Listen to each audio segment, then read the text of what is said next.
Danas se mnogo teže živi u čitavom svetu zbog pandemije, a zdravstveni sistem Australije je pokazao svoju efektivnost i efikasnost. Australiju često nazivaju srećnom zemljom, a i činjenica pokazuje da je Australija najpoželjenija destinacija za one koji traže bolji život. Interesovanje Srba za dolazak u Australiju je veliko. Ovde se sistem brine o životima Australijanaca. Pruža dovoljno da ne budete siromašni, a ako želite više, onda morate da se potrudite sami. Jeste da se mnogo radi, ali se uvek nađe i vremena za provod i za uživanje u onome što najviše volite da radite.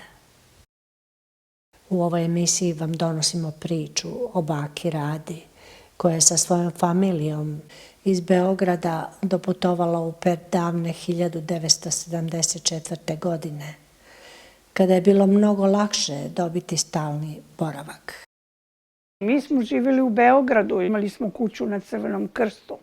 Između 3 ulice, velika kuća.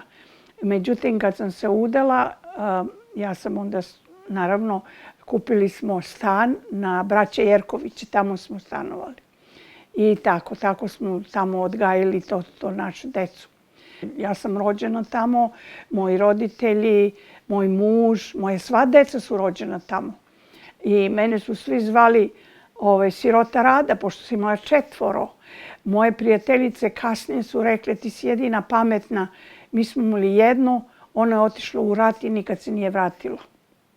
A ti ima, ja kažem, ja sam uvijek govorila, ja sam milionerka, imam 4 miliona. Svako dete 1 milion. I uvijek su se smijeli s time, znaš. Od vrlo mladih dana imao sam uvek želju da odem u beli svet. Motivisao me je moj deda, pa i moj otac, zato što situacija u našoj familiji u Jugoslaviji je bila vrlo loša, pošto smo smatrani za neke tobože kapitaliste.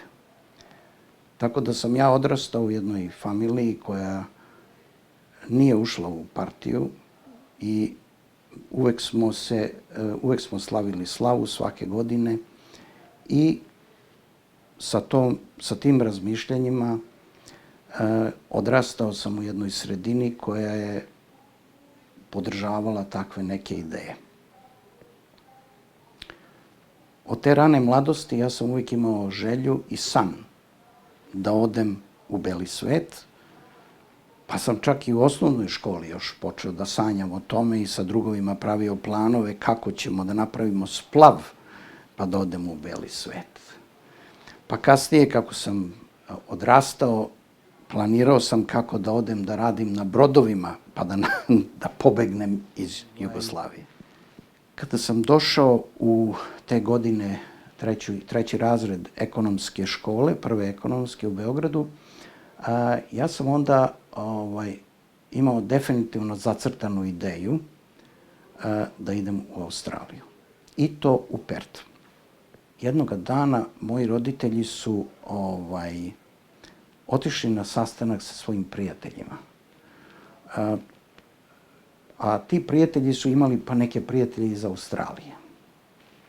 I ti prijatelji iz Australije su baš bili iz Pertha, tamo gde sam ja hteo da idem.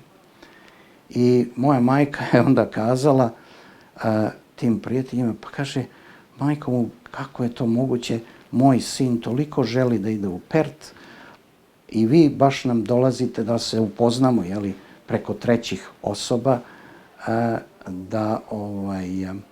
da ste vi iz Pertha. Oni su bili bračni par koji je proveo dosta vremena u Srbiji, snimao je naše manastire i crkve i time su se bavili i oni su pristali da daju nama garanciju da mi dođemo u Australiju. To se desilo 1974. godine. Posle pokušaja Hrvatske da se otcepi. Zatvorene su bile sve granice. U Karađorđevu je pritisak vršen na Srbe i meni istekne pasoš u to vreme. Završio sam normalno prvu ekonomsku, dobio Vukovu diplomu kao najbolji đak i otišao da tražim pasoš. Jer bez pasoša, ako ja ne dobijem pasoš, nećemo uopšte da idemo u Australiju. To je tata rekao tako.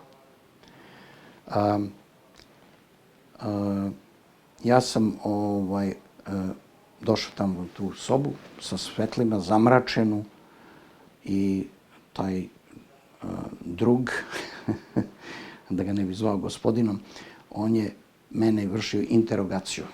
Šta ćeš ti u Italiju, pošto sam mu ja rekao idem u Italiju. Pa rekao, tata hoće da me nagradi zato što sam bio najbolji đak, idem u Italiju da kupim farmerke, da idem malo na holiday, odnosno godišnji. I međutim, on je i dalje to gledao. Još jedna osoba je bila u mraku, ali stajala je tamo. I na kraju on meni kaže, sve je to lepo, ali kaže, ne dam ti odobrenje za pasoš. To je bio vojni odsek. I pečat, zdravo đaci. Izlazimo mi napolje, ja i tata, pošto je tata bio sa mnom, izlazimo mi napolje i silazimo niz stepenište u toj zgradi kralja Miloša ili kralja, ne, nije kralja Milana, kralja Miloša, ono što ide, gde je američka ambasada bila. Anyway, tu je bio vojni odsek i mi izlazimo napolje i bilo je možda još 3 metra dođemo do izlaznih vrata iz zgrade. Na ta vrata ulazi tatin neki poznanik. Šta ti radiš, Rajo, ovde? Ma evo, sina sam doveo, treba da mu daju pasoš, neće da mu daju pasoš, a on je dobar đak, ono, kaže, i njih dvoje se popričaju i on se poznavao sa njime, on je očigledno bio neki budža. Anyway, tako da odosmo mi ponovo na taj gornji sprat, sedimo i čekamo, on uđe tamo, taj njegov prijatelj, u tu istu kancelariju i vodi korespondenciju sa njima, tamo diskutuje to sve, onda izlazi neki pomoćnik, valjda onaj što je bio u mraku, izlazi, gleda nas i odlazi negde u podrum dole. Niz stepenište, nema ga 20 minuta, mi još uvijek čekamo. On se ponovo posle 20 minuta vraća, nosi neku fasciklu. Opet uđe u tu kancelariju, tamo opet čekanje. I na kraju izlazi on i zove me da uđem unutra. I ništa, tata sedi u čekaonici, neće njega da puste unutra i ja ulazim sam. Ponovo ista pitanja, opet on u mraku, sad njih dvoje su tamo u mraku, i taj tatin prijatelj i taj drugi, i oni opet mene interrogacija. Ok. I sad, na kraju priče, kaže, ovog puta ću da te pustim, ali drugi put neću. A ja kažem, hvala vam veliko, a u duši mislim, pa baš me briga, nećeš me nikad vidjeti više. I tako dobijem dozvolu, dobijem pasoš. I tako rešili smo da dođemo za Australiju, nas 6, moje 4 dece, moj muž i ja.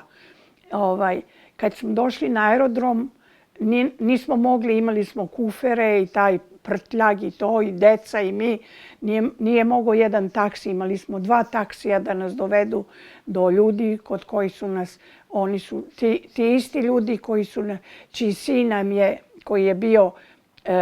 koji je radio u australijskoj ambasadi tamo, kod njih smo prvo došli, znaš, ovde u Perth. I moj muž je voleo Perth, pošto je lepa klima, i uvek je rekao, što je ovde lepo.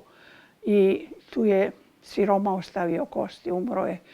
On je uvek pušio i imao je rak na plućima, bio operisan, i u to doba bili su ovi lejberi i oni su dozvolili penzionerima da kupe kuću. Pošto sam ja bila penzioner, kao supporting mother benefit, ali sam bila penzioner.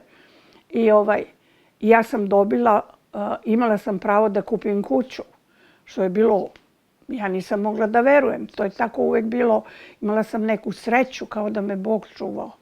Znaš, i ja kažem, pa kako ću da kupim? I onda imali smo jednu prijateljicu, ona kaže, Ja prodajem, kaže, kuću. Koju? Pa tu. Pa ja kažem, pa dobro, koliko? Pa kaže, 25.000. Pa kako ću da nađem 25.000 dolara? Penzija je bila mnogo mala, ali trećinu penzije su davali na otplatu kuće, a 2/3 da živim sa ovo moje 3 dece. Znači, naš 4 smo živjeli sa 1/3 penzije, sa 2/3 penzije. A 1/3 je išla na otplatu kuće. Ovdje čim dođeš daju ti prvo metlu i krpu. To je jedino što oni neće da rade, nego mi da čistimo i tako. Nešto sam znala engleskog, ali ne dovoljno. Da ja sam počela da čistim. Jedno vreme, dok nisam jednog dana došla u neki stan. I šta je to? Ja otvorim frižider kad oni su ostavili meso u frizu. Ja sam čistila i plakala, sela u kola i plakala i samo rekla nisam došla u Australiju da budem čistačica. Ne, neću više. Tako da sam se tu zarekla i prestala sam da radim. I onda sam živjela na toj penziji pomalo. Moja deca su sve uvek govorila nisam imala pare za hranu dosta, nego samo pirinač. Doručak, ručak, večer. Samo je bio pirinač.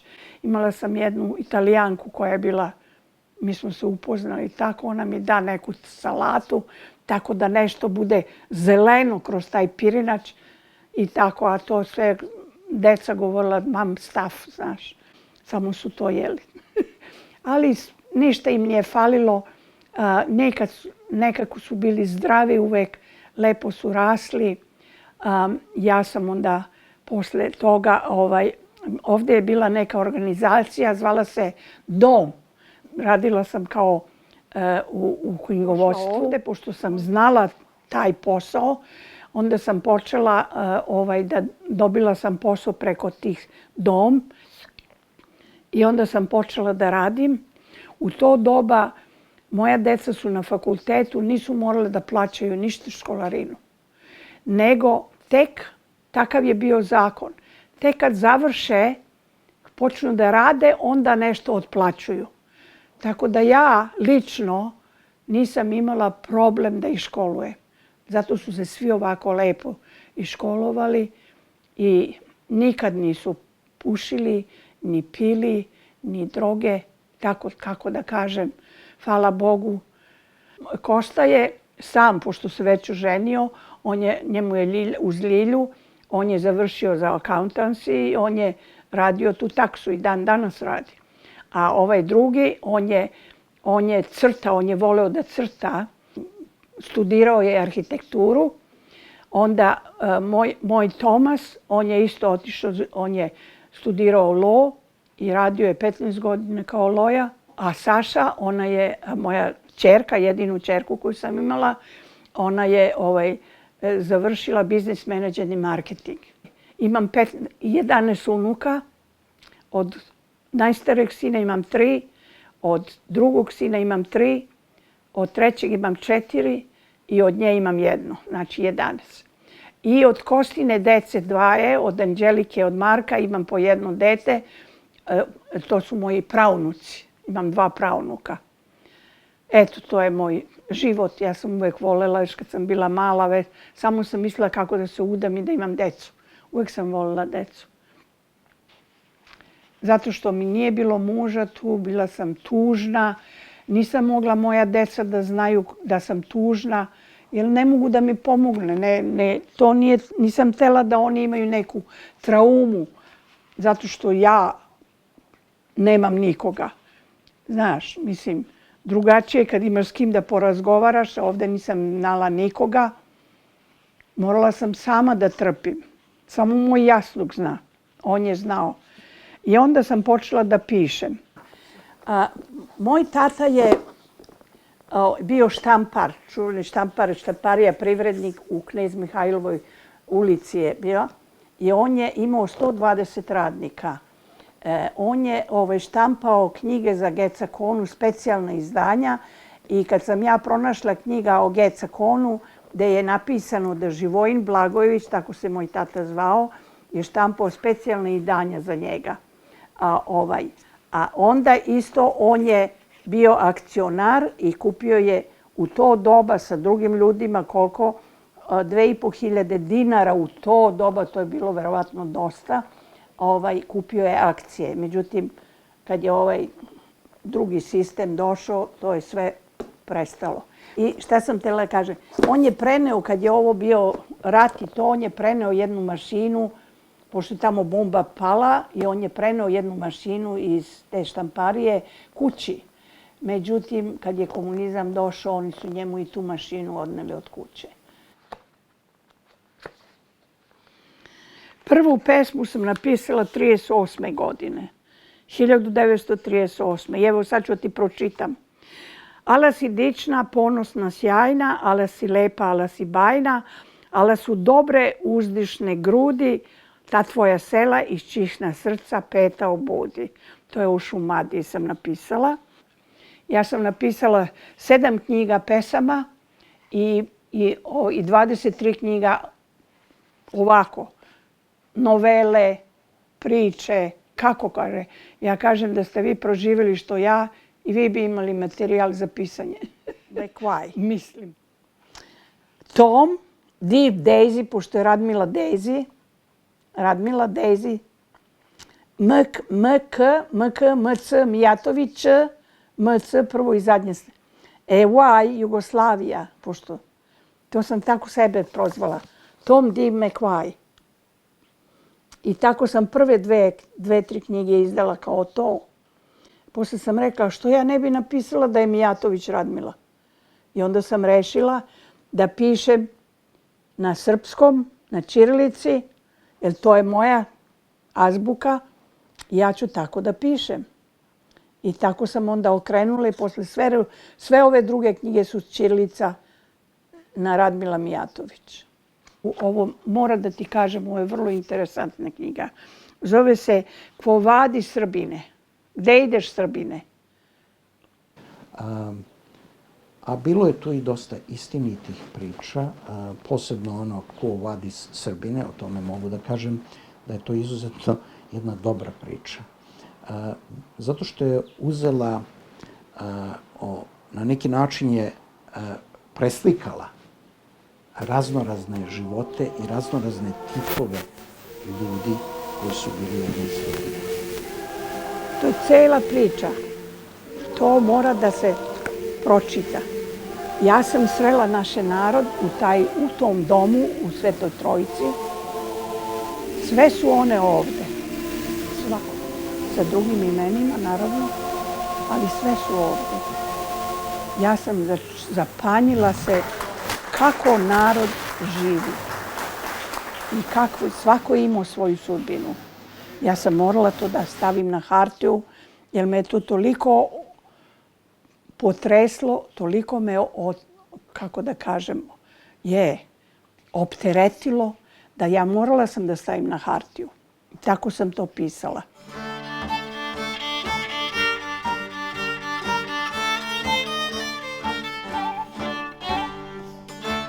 Pored pisanja, baka Rada se bavi i umetničkim radom. Od malena je volela da slika. Moj sin Tomas je rekao, o mama, kaže, ja volim to sliku, kao da si znala da ću da imam 4 ćerke. A ja kažem, ko zna, možda sam imala neko predviđenje. Svašta je sa umetnicima, nikad ne znaš, nemaš odgovore.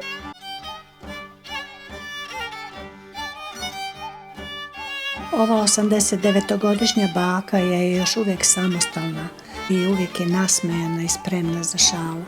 Imam jednu prijateljicu koja stalno mi šalje svako jutro neke šale da me nasmeje i da mi produže život. I sada šta ona radi? Meni toliko optereti moj mobilni da sam ja imala 800. Ja kažem, šta ću da radim, bre? Čekaj, ja sednem na moj kompjuter i da ja napišem knjigu. I tu sam knjigu nazvala, vidiš, eto, tu knjigu sam nazvala Smejurija. Da kaže, kako se zoveš? Fata. A kako ti je prezime?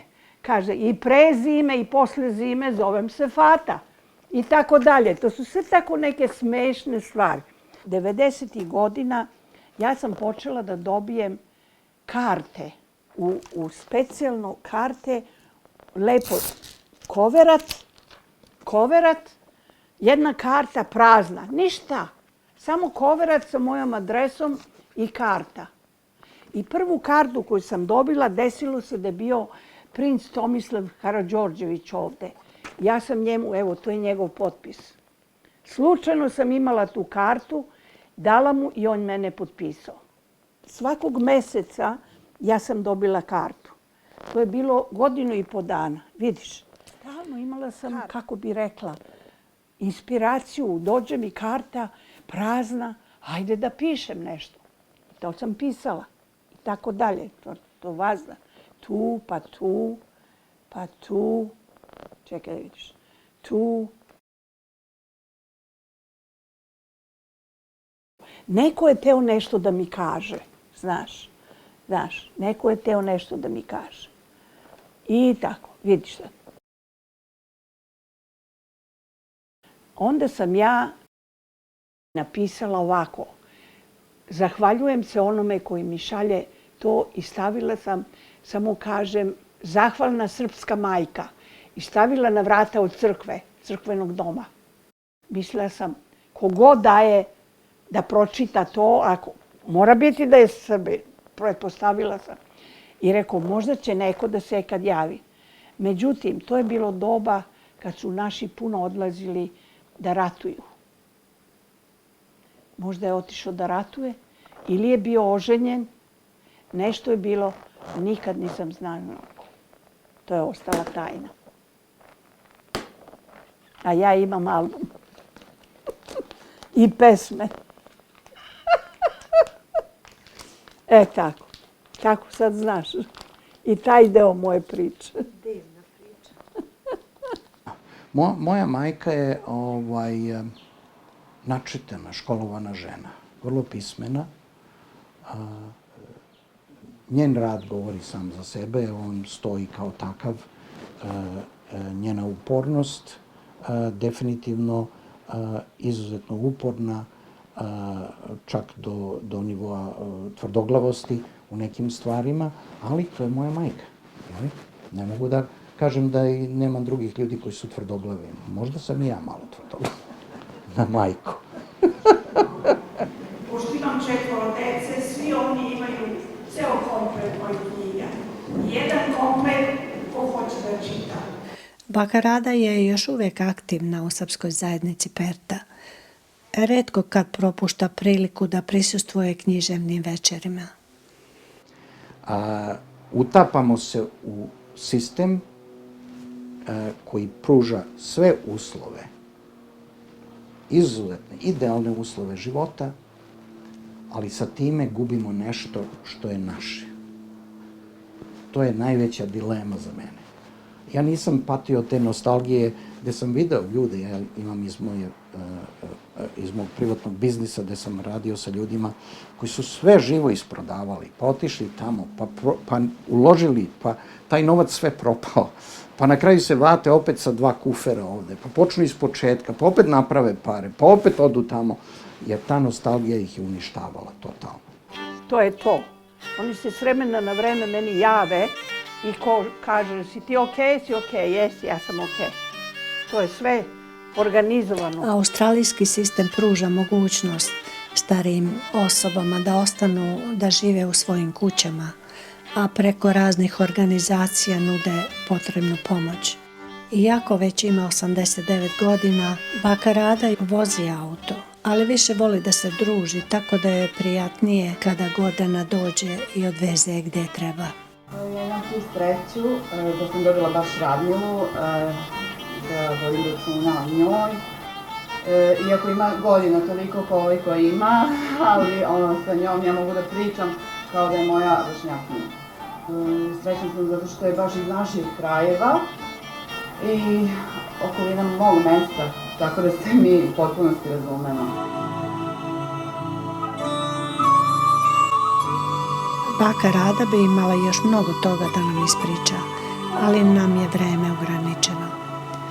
Oprostili smo se od nje i poželeli joj dobro zdravlje, da i dalje piše i slika i da se smeje.